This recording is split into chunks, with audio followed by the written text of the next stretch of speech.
What's going on, guys? It's GBP baby. Welcome back to another video. I hope everybody's doing well, and yeah, we're going to get straight into things. As you know, I didn't do a weekly review yesterday as I was busy, but nonetheless we have had a very interesting week last week, and I can only imagine it's going to continue in terms of the kind of price action we're seeing with the amount of rallying we're seeing. I do have my eyes very much set on these on these highs right here for buy side liquidity. Seeing price push this aggressively higher for the past how many weeks? 1, 2, 3, 4, 5, 6, 7 weeks. There's no reason for us to necessarily expect or call any kind of top right now. So as far as I'm concerned, I'm happy to expect and continue with the idea that price should be able to keep pushing and get its way to these highs, because that's where buy side liquidity is going to be residing on a weekly level. So I am looking for dollar to reach up into there. We do have a nice inversion fair value gap. It's not the biggest, but nonetheless it is still an inversion fair value gap between this low and this high. I'll just get that marked out. Let me get rid of this and we'll make it a different color as well. So this is an inversion fair value gap. Why? Because you can see our price delivered on the downside, leaving a gap, and now we've traded through it on the upside. We traded through it last week on the upside, and then after Monday's trading, you can see we traded back up through it again. Looking like the daily is going to close above there. Let's take a closer look. Yep. So long as we close above here, and we only have 30 minutes left. If price continues to close above here, moving into Tuesday and Wednesday, I want to see us find support within this range. More specifically, the 50% level. So let's get that delineated. And then if anything, that's where I'm going to be anticipating setups to form. So we might find that, because if we're anticipating continued bullishness, we want to see bullish days, which means opening, creating the low, and then trading on higher. So moving into Tuesday, I'd like to think that price can open, create the low within this range, ideally above that 50% level, and then I'd want to see more expansion to the upside. Let me just quickly look at what news we have this week. We do have CPI on Wednesday. I didn't realize. GBP has a lot of news tomorrow, and then we've got jobless claims and all sorts moving into Friday. So yeah, another busy week, and we can anticipate a lot of movement. Also a lot of manipulation. I wouldn't be surprised if we saw like a Thursday reversal, especially with how quickly Monday traded higher. So when you see expansion like to this extent on a Monday and it's moving in one direction, it's usually signaling to us that we're probably going to get a reversal later on in the week. So we do need to anticipate that and be aware of that. But nonetheless, moving into Tuesday and potentially into Wednesday, I'm looking for us to find continued support, and I want to see continued rallying up into these highs. So when prices move into different levels, it's either going to fill imbalances or running to highs, which is why I've marked these out specifically, just because there's a clear willingness to want to go higher. There's no kind of imminent reversal in place as of yet. Don't get me wrong, CPI might send us lower, but until we hit that Wednesday or until we hit these highs, I'm going to remain bullish on dollar so long as we stay above here. Let's drop down to the hourly, take a closer look, and you can see how we rallied today, ran out these highs. So again, we might find that price consolidates around this level right here moving into Tuesday, especially in the London session. Price may come round and it may be, accumulating around here, but nonetheless for the rest of the day I'd want to see continued push higher. So that's going to be everything on dollar. I hope that all makes sense. Guys, these are very difficult conditions, especially with how we've just had elections. And this is my first time trading in election conditions. But nonetheless, let's jump on to GBP. So as you can see, pound is here, trotting on lower, running towards this bullish order block. Sorry, I'm happy. I am looking for price trade into it. I'm not unlike dollar, how we have some highs to run. I don't exactly see any lows that I'm looking to get targeted necessarily. But obviously, if we start trading into this, then I'll be looking at this weekly low right here to be targeted for sell side liquidity.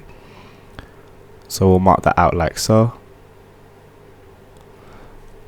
And yeah, price isn't the cleanest on pound right now nonetheless, but we can look at this fair value gap right here, which we haven't completely traded through just yet.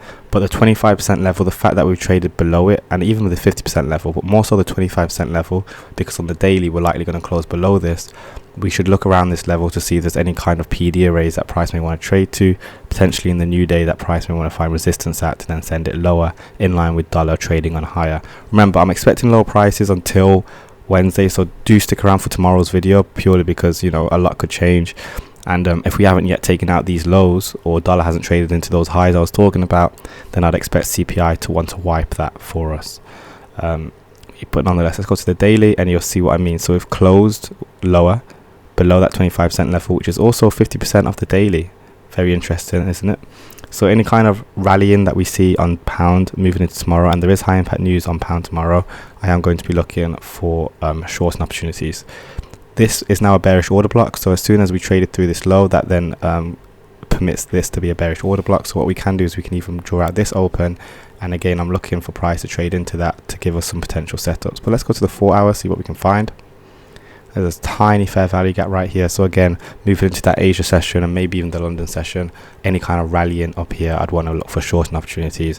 And then we have these lows to target first, which are a lot more local. Then we have this is a bullish order block, and then we have these lows. So if we start trading through this bullish order block and it doesn't look like price is stopping anytime soon, especially on dollar, if it's rallying, then I'd be happy to hold my position and expect these lows to then get ran. But this is only assuming this bullish order block doesn't do anything, because this is a weekly level, remember, so we can expect some level of resistance.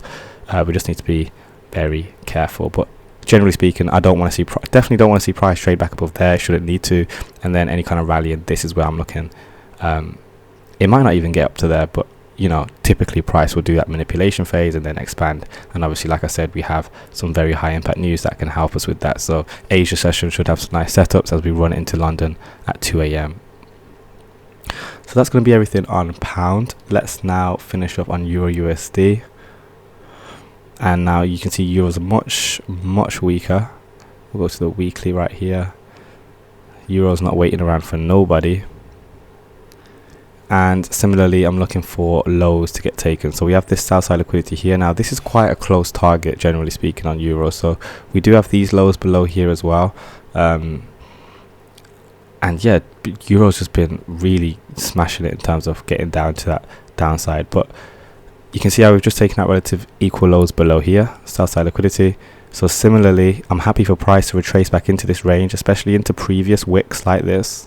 I'm happy for price to retrace back into there, but any higher, and I'll be a bit suspicious. I'm happy to see us wick a little bit higher, but then I want to see expansion to the downside for the rest of the day, running into that Wednesday. So yeah, it's pretty basic what I'm expecting, but it's more like time of day which I'm paying attention to. So you can see this gap right here. I'll be talking about this tomorrow as well, so do draw this gap out. I don't want to, ideally price shouldn't return back up into there, because that will act as a breakaway gap for price, or if it does, it's just going to tap into it. If this stays open, that'd be very, very, very bearish off price, and it will hint to me that we're probably going to keep running, especially into these lows. Now, don't get me wrong, price can get up there, but ideally this gets left open. That will act as a breakaway gap, and then we know that we can comfortably stay in our short positions for, you know, a certain expansion, running into significant swing lows such as these. But yeah, what I'm going to do is look at Euro GBP. And the reason for that is because I haven't looked at it in ages, and I'm curious as to where we are at. So let's go to the weekly real quick. So yeah, Euro GBP, you can see that Euro's been much weaker over the past 2 weeks, which is why we're seeing what we're seeing on Euro. Now we have just traded down into this wick. Now wicks are gaps too, and we just traded to the 50% level off it on the daily as well. Let's see how price is reacting to that. Nothing too crazy, but what we might find is that on a daily level, we might find that Euro GBP starts to rally a little bit. And if that's the case, that is even more reason, and that is as to why it should be GBP that we're looking for shorting opportunities, because it will need to catch up and run for that sell side, especially considering it has news. The fact that we have unemployment rates is what's keeping me very confident on GBP right now. But yeah, so that's everything for me right now. Thank you so much for watching. It's been quite a short video, but don't forget to drop a like, drop a comment, smash subscribe, join the mailing list. You can also join me on Discord, and yeah, I'll be back tomorrow. Peace.